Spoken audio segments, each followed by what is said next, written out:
Saudara-saudari yang dikasihi oleh Tuhan Yesus Kristus, selamat bertemu kembali di dalam program Arus Hayat Voice. Pembahasan kita kali ini adalah menanggalkan manusia lama dalam perilaku.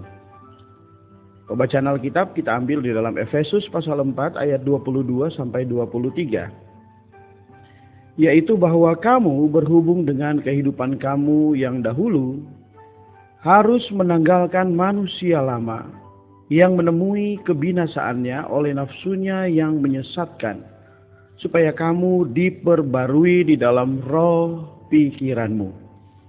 Demikian firman Tuhan. Saudara-saudari yang dikasihi oleh Tuhan Yesus Kristus,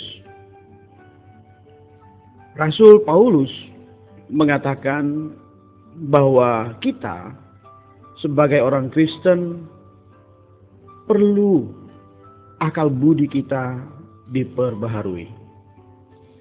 Kalau akal budi kita tidak diperbaharui, maka kita akan sulit maju bersama Tuhan. Paulus berkata, supaya kamu diperbaharui dalam roh pikiranmu. Pikiran menunjukkan adanya hubungan khusus antara roh dengan pikiran atau akal budi. Kita perlu menanggalkan manusia lama agar roh pikiran kita diperbaharui. Kalau dalam pengalaman kita tidak menanggalkan manusia lama, kita tidak akan dapat mengalami pembaruan pikiran secara berkesinambungan. Saudara-saudari, menanggalkan manusia lama merupakan satu perkara yang khusus, adalah satu pos, bukan seperti sebuah jalan yang di atasnya kita terus berjalan. Orang Kristen harus pernah satu kali menanggulanginya secara khusus. Pos dan jalan itu berbeda. Seorang murid mengikuti ujian masuk ke sesuatu sekolah, itu adalah merupakan suatu pos. Setelah diterima dan selanjutnya bersekolah, itu adalah suatu jalan. Jadi, kalau orang Kristen ingin tahu apakah akal budinya sudah diperbarui atau belum, cukup bertanya apakah pernah secara khusus dia menanggalkan manusia lama dengan segala perilakunya dan mengenakan manusia baru. Dengan demikian, bagian ini menunjukkan kepada kita bahwa kalau kita ingin mengalami pembaruan akal budi dan pikiran kita, maka kita harus menanggalkan manusia lama kita. Ketika manusia lama kita tanggalkan, maka pembaruan akal budi dan pikiran akan terjadi secara otomatis. Apakah segala sesuatu yang termasuk manusia lama kita itu? Apakah itu perkataan, perbuatan, atau pikiran kita? Harus terus-menerus ditolak. Apakah itu dosa? Apakah itu kenajisan? Atau ego? Kita harus menyangkalnya. Selain itu, saudara-saudari, kita juga harus mohon dengan sungguh-sungguh dan percaya dengan segenap hati bahwa Roh Kudus mau memperbarui akal budi kita. Kalau kita menyingkirkan halangan dengan menanggalkan manusia lama dan mempercayakan pekerjaan pembaruan ini pada Roh Kudus, Dia akan mengerjakannya bagi kita. Saudara-saudari, ada satu perkara yang harus kita perhatikan, yaitu di dalam Roma pasal 6 Rasul Paulus berbicara tentang manusia lama itu berbeda dengan apa yang dikatakan di sini. Roma 6 berbicara tentang fakta yang telah rampung di dalam Tuhan.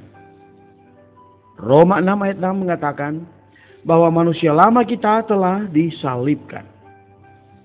Jadi yang kita perlukan adalah menghitung, yaitu percaya. Tetapi di sini tidak berkenaan dengan fakta telah disalibkan. melainkan mengenai fakta menanggalkan. Telah disalibkan adalah sesuatu untuk dipercaya. Jadi itu adalah masalah iman. Sebaliknya, menanggalkan adalah tindakan tekad. Untuk menanggalkan sesuatu, kita perlu melatih tekad kita. Kita tidak hanya percaya bahwa manusia lama kita sudah disalibkan, tetapi juga mengesampingkan manusia lama kita ini dengan kekuatan tekad kita. Kalau kita hanya mengandalkan iman saja, kita tidak akan berhasil menanggalkan manusia lama kita. Kita juga perlu tekad. Ada seorang saudara sebelum dia percaya Tuhan, dia memiliki kebiasaan merokok. Tetapi setelah dia percaya Tuhan, dia sadar bahwa perkara merokok adalah perkara yang tidak baik. Baik berhubungan dengan kesehatannya, maupun berhubungan dengan kesaksiannya sebagai orang Kristen. Lalu dia memutuskan untuk berhenti merokok. Melalui dia mengimani firman Tuhan, bahwa manusia lama telah disalibkan dengan Kristus. Tetapi dalam perkara rokok, dia berulang kali gagal untuk bisa lepas darinya. Ini dikarenakan saudara tersebut tidak menggunakan tekadnya. Saudara-saudari, untuk mengesampingkan manusia lama kita, tidak hanya perlu iman. Lebih lagi kita juga perlu bekerja sama dengan tekad kita. Kalau kita memaafkan dosa sekali, 2 kali, dan berkali-kali, kita akan kehilangan perasaan terhadap dosa. Kalau Anda menyebut dosa sebagai dosa dan menanggulanginya dengan tuntas untuk kali pertama, maka Anda akan mampu untuk menanggulanginya pada kali kedua, kali ketiga, dan seterusnya.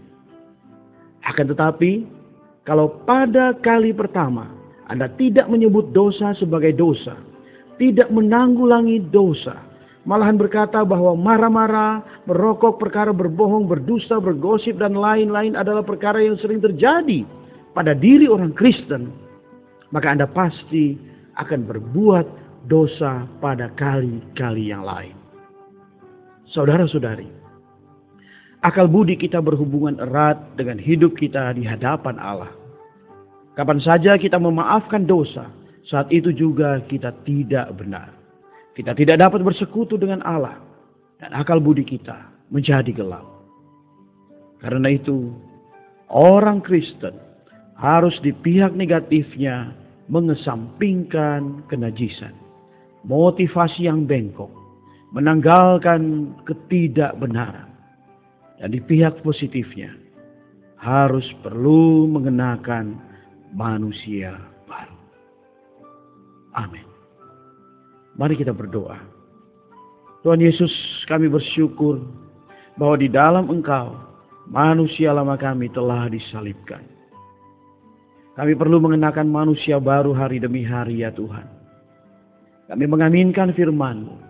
Oh Tuhan, kami juga mau menanggalkan manusia lama kami, supaya akal budi kami terus diperbarui dari hari ke hari, sehingga kami mengenal Engkau dengan benar. Tuhan, terus perkuat tekad kami, agar dalam dosa kenajisan ego, kami bisa menanggalkannya di dalam nama Tuhan Yesus Kristus. Amin. Demikianlah firman Tuhan. Sampai bertemu di kesempatan berikutnya. Kasih karunia-Nya menyertai roh kita semua.